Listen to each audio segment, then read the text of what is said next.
Another week is about to begin, and BlueThirst has your back. Don't worry, we'll give you the lowdown of all the top digital marketing stories to make sure that next week you're in the know. Enjoy. Google released new research on how people buy online and the new phrase messy middle. Think with Google, the research arm of Google Ads, has recently released some interesting research on how people buy online and have included the interesting new concept, the messy middle. This is what happens between the purchasing trigger, so I want to buy something, and the purchasing action, which is I want to purchase that thing. So I'm not normally into wishy-washy marketing theory, but what did interest me about this research was the way and the ability that we can tie channels to journeys from triggers to decisions. So what we're trying to answer is how do customers decide what to buy and who to buy from? Now this isn't a simple or one-size answer that fits all, but understanding it will give you some serious competitive advantages. Now, Google collects a lot of data. Some of the stuff that we know that they collect are the history of search queries. So Google sees billions of these queries every day and around 15% of ones that have never been seen before. The data that we don't see are how search queries change through a sales journey with the addition of adjectives or other descriptors. So someone might start searching for a laptop, then search for best laptop, then search for cheapest laptop, but cheap as a term has actually declined in use over the last 15 years. Google are now starting to look at this data and build it into their building algorithms and also their CPA, their cost per acquisition targeting. There are many types of marketing models, from Elmo Lewis's AIDA model from 1898 to the theoretical customer journey from the moment a brand or a product attracts a customer's attention to the point of action or purchase, to models like 2009 McKinsey customer decision journey with active evaluation, stage updates, decision making to reflect a less linear and active process and a loyalty loop. But like I said, I'm not really into marketing theory. What I want to know is how I can sell more stuff and at a lower price. So Google has done a lot of research into observing shopping behaviour. They've taken several hundred hours of shopping tasks covering around 310 different journeys across 31 categories.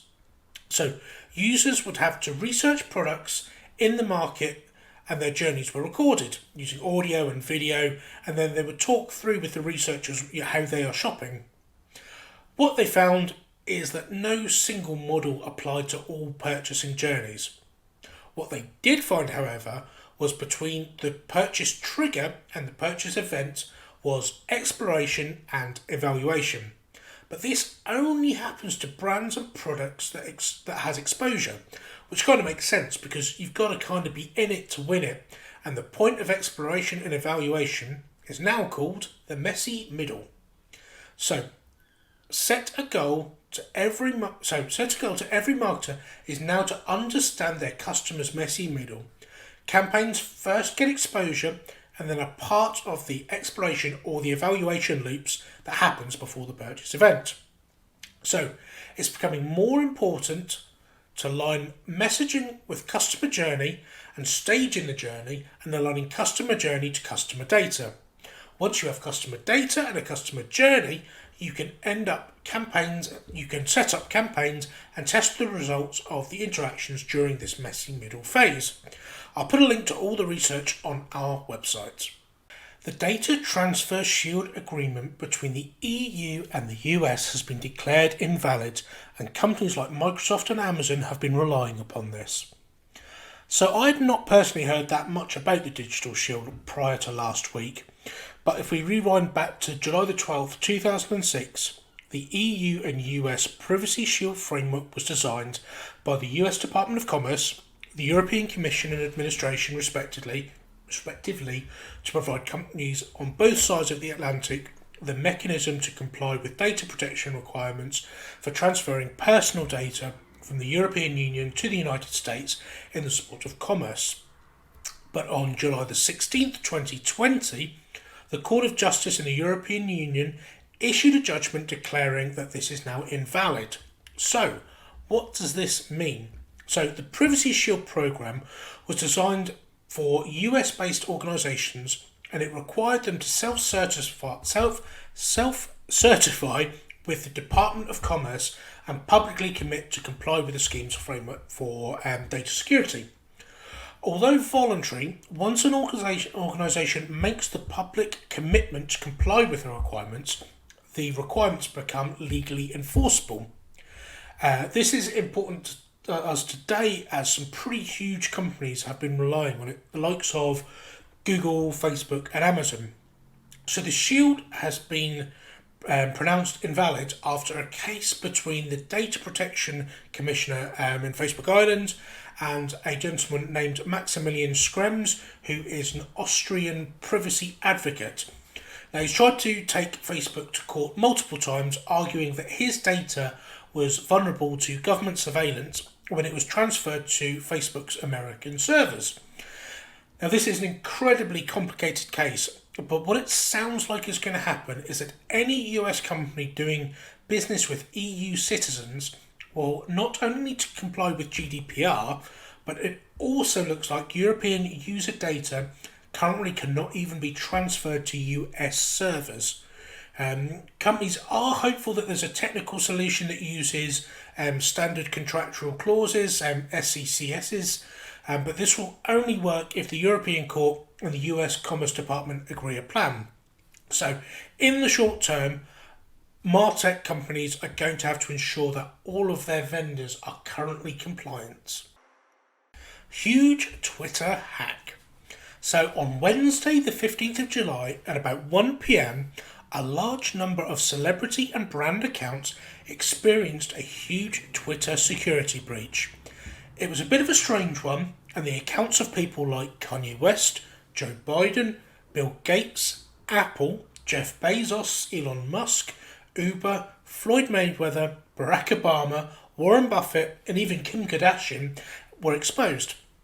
The accounts all seemed to send a similar tweet along the lines of, "We're giving back to our community, we support Bitcoin and we believe that you should too. If you support you send to us, we will send back to you but doubled." The message gave a Bitcoin wallet and mentioned that we're only going to be doing this for around the next 30 minutes. So, although very quickly Coinbase said that it blacklisted the hacker's wallet address, preventing more than 1,000 customers sending around £220,000 worth of Bitcoin. Twitter still are investigating the matter, but have released that the hackers targeted employees who had access to the internal systems and tools. Before Coinbase noticed the scam, 14 of its users had already transferred $3,000 worth of Bitcoin. It was blocked within a couple of minutes. So it seems that Coinbase, which is the largest US Bitcoin exchange with around 35 million users, has very proactive with its policies and really was able to limit the effect of the hack. But we do need to be careful, because not all cryptocurrencies or exchanges are on the ball and might be far better suited to these types of scams in the future. Don't forget to get these updates straight to your inbox. Subscribe using the link in the description.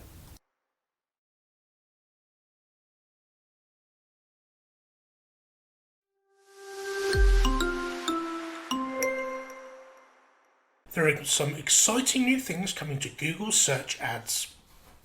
So, image extensions.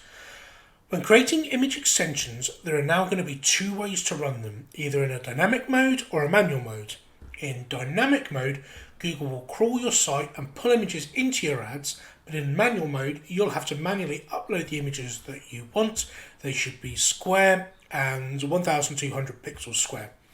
So this program is still in beta, so if you have an account manager, you'll need to apply through them.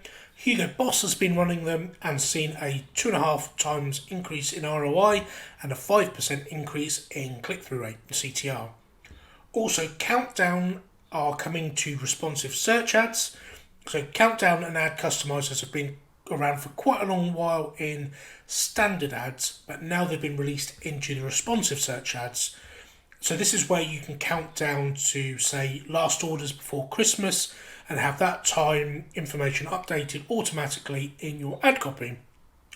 Now, I have to admit, we've been using the standard ads for a while. We didn't see that much of an improvement with the responsive search ads, but interestingly, continued investment in them shows that Google is going to keep them around. We've put links to both the press releases on our website. So you can now raise money for personal causes using Instagram. So on the 21st of July 2020, Instagram has rolled out a new way to raise money for personal causes. It's starting a small test in the US, the UK and Ireland on Android phones. So if you live in one of these locations and use an Android, it will be rolled out to iOS soon, but you can donate using their new donation sticker. So Instagram has said that since July, it has raised more than £100 million for COVID-19, but interestingly, in the last 30 days, donations from Instagram has doubled in the US. And there's also a large wave of digital activism around the globe with conversations about racial injustice, need for medical equipment, and businesses trying to get started again. Instagram wants to help mobilise resources and make it easier for fundraisers to collect funds directly through Instagram to benefit personal causes. So, if you want to run a campaign, simply tap on your profile picture in the bottom right hand side, tap Edit Profile, Add Fundraiser, Raise Money. You then will choose a cover photo from your Instagram posts or your camera roll. You add a title, select your currency, and then there are some categories where you can select what you're fundraising for and add a description. And then tap Next in the top right and you are done. So the merchant is Stripe, and all fundraisers have to go through a review process to judge their eligibility, which is what you'd expect. So you need to be at least 18 years old for this service, and a fundraising campaign will last for 30 days, although it can be extended for an extra 30 days, so 60 in total. Now, users can leave donations and have the option to hide or show their public information, so their username, their profile, and their donation amount. When a campaign finishes after the 30 or 60 days, funds are then transferred into the user's account. I'd be super careful about tax on these. The amount of funds received, what you intend to use the funds for, and where you live may mean that it's taxable. And if you raise more than $20,000 in donations, Stripe automatically will send you a 1099 form, which is it's an American IRS form for miscellaneous income, and I wouldn't be surprised if there is the equivalent HMRC form within the UK structure. So there are some rules around what you can and can't do. So personal fundraisers should be created for causes around some of the following guidelines. So I read directly from Instagram, things like community projects, crisis relief, education, faith, family, hobbies, medical, memory and loss, personal emergencies, pets and animals, sports and competitions, travel and volunteering. There are some dedicated programs specifically for charities, but registered charities can't use this particular process. Instagram have said they won't approve fundraisers that do any of the following things, even if they fall into categories above.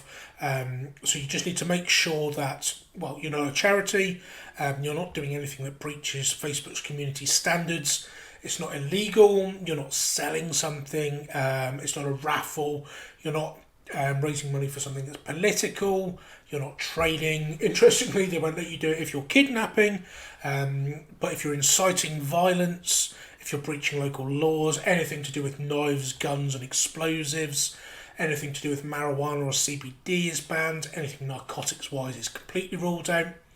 If you're looking to raise money to support crime, raise money for funds for a minor without the permission of a minor's guardian, if you want to seek compensation for using personal fundraising features, and they suggest that, or if you are suggesting that donations to personal fundraisers are tax deductible, all of those previous things will mean you will not get through the approval process. I've put a full link to the press release on our website.